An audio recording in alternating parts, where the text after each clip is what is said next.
দাতা সংস্থাগুলোর সাময়িক অর্থনৈতিক সংকটের কারণে বাংলাদেশে চলমান বড় প্রকল্পের কাজে খানিকটা ধীর গতি হয়েছে। তবে গতি ঠিক রাখতে কাজ করছে সরকার। সচিবালয় ঈদ পরবর্তী শুভেচ্ছা বিনিময় অনুষ্ঠানে এ কথা জানান সড়ক পরিবহন ও সেতুমন্ত্রী ওবায়দুল কাদের। তিনি বলেন, চলতি ঈদে এই পর্যন্ত সারা দেশের সড়ক পথে ঈদ যাত্রায় 89টি সড়ক দুর্ঘটনা ঘটেছে, যার বেশিরভাগ মোটর বাইক।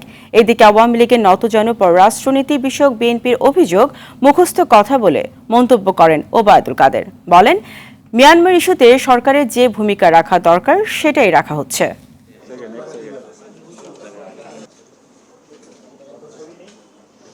আমাদের কিছু কিছু প্রজেক্ট আছে বিদেশি সাহায্য, তো বিদেশেও যারা ফান্ডিং করে তাদেরও সংকোচনের একটা বিষয় আছে।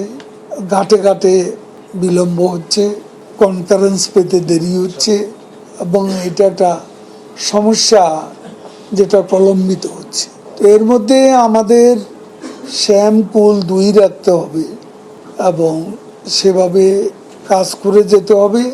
এবার এখন পর্যন্ত বিআরটিএ বলছে 95টি অ্যাক্সিডেন্ট এবং 92টি হলো ক্যাজুয়ালিটি। শেষ পর্যন্ত কি দাঁড়ায় এখনো বলা যাচ্ছে না।